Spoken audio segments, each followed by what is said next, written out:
Today's khutbah is an attempt to help myself and you review some very important lessons from one single ayah that belongs to Surah Al-Mu'minun. That's the 23rd surah of the Quran. And it's a very short ayah of this surah. وَالَّذِينَ هُمْ لِأَمَانَاتِهِمْ وَعَهْدِهِمْ رَاعُونَ. Before I translate this ayah, I'm going to go through some of its important vocabulary and build the meanings of this ayah through a study or a careful look at some of the words that are involved in this ayah. And I'd like to start with the word ra'un, which is the last word in this ayah. It comes from the Arabic verb ra'a, which means to protect or overlook something, and from it you get the idea of a pasture like ra'iyya and mar'a. Mar'a is actually used for green pasture where cows and sheep are eating their grass and they're feeding, but it's protected area. It's protected from wolves and other animals. And a ra', the person, the shepherd, who's always keeping an eye on them and protecting them, because sheep often don't know, or goats don't know that they're heading near the edge of a cliff, and he's constantly watching them because they're not smart enough to realize that they might just keep grazing, not look up and tip over.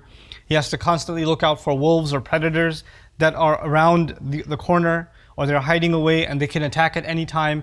In other words, someone is not capable, this ara' is someone protecting a group, in this case a group of animals, that is not capable of protecting themselves. They don't see the danger that they're in, and only he is capable of seeing that, and his job is to watch over all of them and make sure that they don't end up either hurting themselves or others.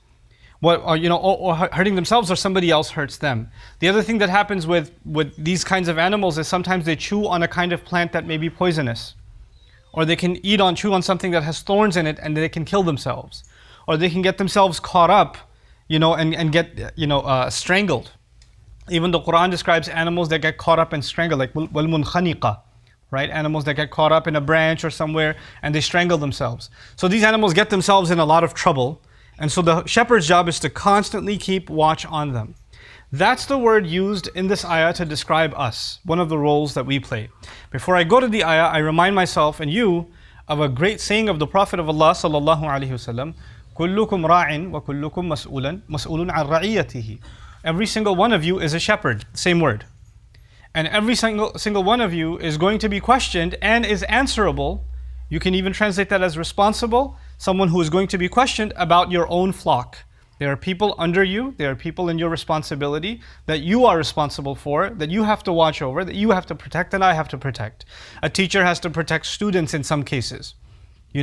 Especially when you have younger students, people that are teaching at an elementary school or kindergarten, it's the teacher's responsibility that these kids don't run out of the classroom and into the hallway or run away from school or somewhere. It's their job. They're being held responsible for that. But also that they don't end up hurting themselves. Similarly, each one of us as members of a household, we are being told every single one of us has a flock under us. Now what does that mean? You would think that this is only about the head of the household, meaning the man of the house, the father figure, the husband, whoever, and they're responsible for everybody else in the family. And at some level that's true. In some level that's true. But Allah's Messenger in this case, sallallahu alaihi wasallam, is saying every one of us actually has people under our influence.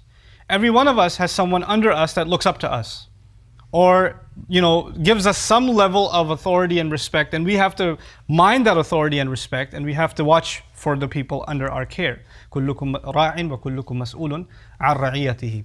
But the subject of my khutbah is something else entirely, something that gets overlooked in the study of this ayah. It's only highlighted in passing, but I think it deserves a lot of attention. And so I'll translate this ayah for you now. Allah says, وَالَّذِينَ هُمْ لِأَمَانَاتِهِمْ وَعَهْدِهِمْ رَاعُونَ. Those who, this is describing people that have already attained success, the true believers. This is from the beginning of the surah, or beginning of this passage. And one of their qualities is those who, when it comes to their trusts, amanatihim, and their promise, their trusts, I'm using the plural word, amanatihim, wa'ahdihim, and their promise, they are watchful like a shepherd. Okay, this is the essential meaning. And so what I want to now highlight for myself and for all of you is the meaning of the word trusts. Amanat. Amana comes from the word aman, which means to be safe and to be at peace. When someone feels safe enough with you that they say, here are my car keys, I'm going to go for the weekend, I trust you with it. I trust you, it'll be safe in your hands. Just make sure if it rains, park it here, or if there's a storm, take it in the garage or whatever, but here are the keys, and they trust you with it. This is not the same as when you get the keys to a rental car and you violate it. but you've been handed the keys, somebody trusts that you will take care of this responsibility with the highest of care. As a matter of fact, you'll be more careful with it than you would be with your own car, because you've been entrusted with it. And this person feels safe enough that they handed this to you. So this is the idea of an amana. Sometimes an amana is by choice. Sometimes it's by choice, meaning somebody says, I don't know who I can leave my car with, or I needed to make sure that somebody checks my mail, I'm going to be out of town. Could you do that for me? And they hand you that choice, and you by choice take on that role. But there are lots of amanat in our life that are not a choice, that Allah handed to us whether we like it or not. For example, you being a son of your parents or a daughter of your parents is not a choice. And that trust that you will fulfill your obligations to your parents is on you whether you like it or not. You have been entrusted with this. You have to watch over this. Your children, the responsibility you have over your kids, over even your siblings to an extent, your own family. These are not relationships of choice. These are relationships ulul arham. These are relationships of the womb that Allah created. You cannot overlook those relationships. You and I cannot just say, well, I don't feel like my brother's my real brother, and you don't have any obligations to your brother. You can't do that. There are relationships we have in life that are by choice. Other relationships, we have no choice in the matter. Allah handed those to us and we have to fulfill them. So this is part of the meaning of amanat. But some have also, and come next to it is the word ahad. And ahad is a promise, which is an extension of an amana. It's a little bit different from an amana. And an amana, for example, you've been left to your devices and you do what you do. But in ahad, you actually promise that you'll fulfill something, you'll do something. You told your employer you're going to finish this task by this time. Or when you signed a contract that you will, fulfill your obligations with honesty or whatever, you basically signed on something and you guaranteed that you will do your part. This is ahad. Some have looked at this ayah and said this is referring to the promise we made with Allah, which is true.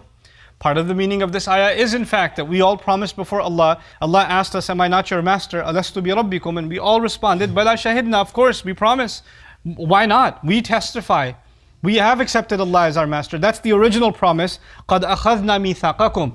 Your covenant has already been taken, the promise has already been taken from you. But I want to highlight the other side of this. This is the side that I think all of us are familiar with. We're supposed to be watchful over our promises. We're supposed to take care of our responsibilities. But there's something special about the language of this ayah. First and foremost, a shepherd, a ra', isn't just someone who's careful. A shepherd is someone that if you take your eyes off of your responsibility for a single moment, or for 5 minutes, he just says, let me just take a nap under this tree while the sheep are doing their thing. Those 5 minutes may be enough for 3 of them to fall off the cliff, or the wolf to do his thing. You understand? Like there's a constant vigilance over his flock. There's a constant watching over and a concern. I'm worried about this group or this responsibility that's been handed to me, and it can go the wrong way at any moment. I have to be extremely protective and concerned about the people, or in this case the animals under my care, but in our case the people under our care, right? But let's take that a step further. If I am in fact a shepherd and I'm watching over my animals, I don't have time to kind of comment on the other guy who's on the other field. Hey, sleeping on the job? If I'm too busy observing him, what am I not observing? My work, my responsibility. Sometimes you'll find this phenomenon at work. You have people that are not very good at their job, or they're very lazy with their job. And if you're in an office like that, or in a business like that, and you have people like that, you'll know that their time is mostly spent talking about other employees. Hey, so what are you doing? This one? This way, this way, this way. You have so much time to talk about what other people are not doing. You know why you have that time? Because you're not watching over your own responsibilities. Allah in this ayah put a taqdeem. Allah says, وَالَّذِينَ هُمْ لِأَمَانَاتِهِمْ وَعَهْدِهِمْ رَاعُونَ. Not وَالَّذِينَ هُمْ رَاعُونَ لِأَمَانَاتِهِمْ وَعَهْدِهِمْ. He put amanat and ahad muqaddam. He put it earlier as if to say, it is only on their own responsibilities, only on their own trusts, only on their own promises that they keep crazy watch, that they keep vigilant watch. And when they do that, they don't have time to preoccupy themselves with the faults and the flaws of anybody else. As a matter of fact, that is an indication that you aren't really fulfilling your own responsibilities. It's not just about work. It's actually about what do you keep an eye on. There are people who keep an eye on everybody else, As if to say, there's no need for them to keep an eye on themselves. They're already way past. Now it's time for them to comment on everybody else. This happens, of course, in the workplace. But I want to highlight also that this doesn't just happen in the workplace. It also happens in our families. It also happens in our interpersonal relationships. You'll have people that are very quick to comment on somebody else's family. You know, the way they raise their kids, I don't even know what they're doing.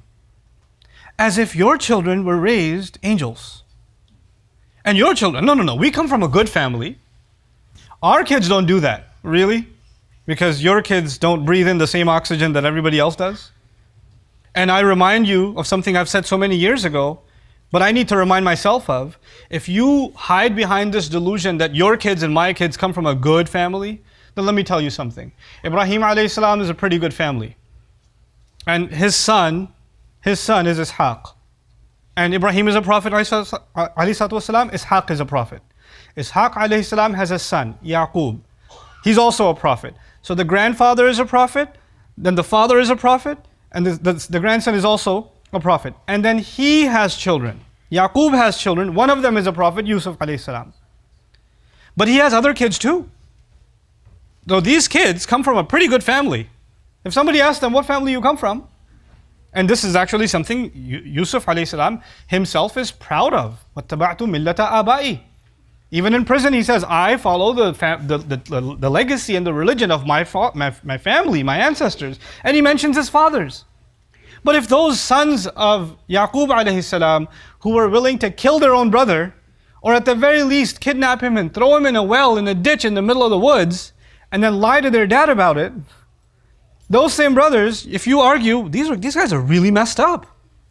No, but they come from a good family. They couldn't come from a better family, arguably. They're direct descendants of Ibrahim alayhi salam, 3 generations of prophets. And one of their brothers is a prophet too. Our lineage is not, well, we come from a good family, therefore we have time and opportunity now to comment on other people's families. Because we're from a respectable clan back home. Our kids never do that kind of thing. Yeah, they do. They do. I'm not saying your kids are terrible and my kids are great. I'm not saying that either. But I'm saying that we have to be very open eyes about our own family. You know, oftentimes we don't want to hear bad news. Sometimes your kids are in high school or they're in elementary school and somebody saw something your kids were doing. Somebody told you something about your daughter or your son. You know, I was concerned, I saw this happen, I was kind of worried. Or somebody calls and says, your son got into a fight and he hit my kid. Oh yeah, must have been your kid. Like before you find out anything else, no, not my kid. We're a good family. They're the ones that are messed up. I'm going to make sure my kid is never around your kid ever again, and etc., etc. We get overly protective because we assume our family can't be wrong. We can't be the ones that go wrong. Everybody else is messed up. What is this ayah telling us? Before you keep an eye on somebody else and criticize them, and worry about them and concern yourselves with them and point out what's wrong with them, you and I are supposed to be concerned about what's going on in our own home. I've literally known cases of families that are commenting on how these kids, man, their daughters don't even dress like this, and their sons, astaghfirullah, and their own kids have a drinking problem, and they don't even know, and they don't want to talk about it, but they have time to comment on somebody else. You know, this delusion happens when we're not keeping our eyes where they're supposed to be. We're not keeping our eyes where they're supposed to be. This ayah profoundly says, وَالَّذِينَ هُمْ لِأَمَانَاتِهِمْ وَعَهْدِهِمْ رَاعُونَ. And this is actually, the use of the lam here is also really remarkable. It's actually because Allah has entrusted you with this, because you have engaged in this process, in this promise, you should unconcern yourself with everybody else. You don't care. We take no pleasure in finding out something's wrong with somebody else's family or some of your friends or whatever else. We take no pleasure in that. Because we are too busy watching over the amana that's been handed over to us, and now bring it not even to the level of family. I gave you, this kind of thing happens at work. This kind of thing happens in your families. This kind of thing happens when people comment on each other in social gatherings. People even do this to each other's in-laws. Oh, I don't know why we married into your family. You know, I don't even know what kind of mistake we've made. We were such a good family and I don't know how we gave you a chance, and this kind of trash talk. to the other family, as if your family is like, descended from heaven, and these people are, awlad of jinn or something that, they don't even deserve you. This kind of talk needs to come to an end. And so the word lam here goes back to actually personal. It's not even work, it's not society, it's not family. It goes back at the end of the day to the individual himself or herself. Allah Azza wa Jal gave us an amana, me an amana, over myself. This is the amana that was handed to all of creation and they couldn't bear it. فَأَبَيْنَ أَنْ يَحْمِلْنَهَا وَحَمَلَهَا الْإِنسَانِ. All of creation couldn't handle the trust that was given to us, and we were capable of carrying it. وَحَمَلَهَا الْإِنسَانِ. Allah Azza wa Jal gave us that amana of choice, of making the right decisions. And of course we make mistakes. Of course along the way, even though this heavy burden of responsibility has been put on you and myself, along the way, because all children of Adam make mistakes, كُلُّ بَنِي آدَمْ خَطَّاء. All children of Adam are makers of mistakes. وَخَيْرُ الْخَطَّائِينَ التَّوَّابُونَ.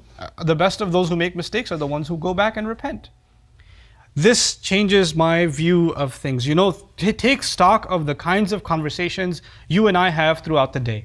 Who do you talk to and what do you talk about? And how much of that conversation is about others and how messed up they are? How inferior they are?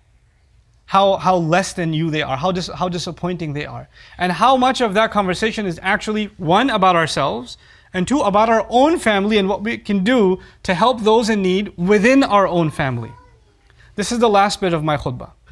The purpose of a shepherd is not to find out that a sheep is making a mistake, it's about to eat something poisonous, or it ate something poisonous, and then go and kick the sheep and say, "You dumb animal," and then beat it up. The purpose of being a shepherd is to find out when something is going wrong, to prevent it from happening, to make sure that if there is a mistake made, that the healing can happen, that it can be saved, and it does so with love and care.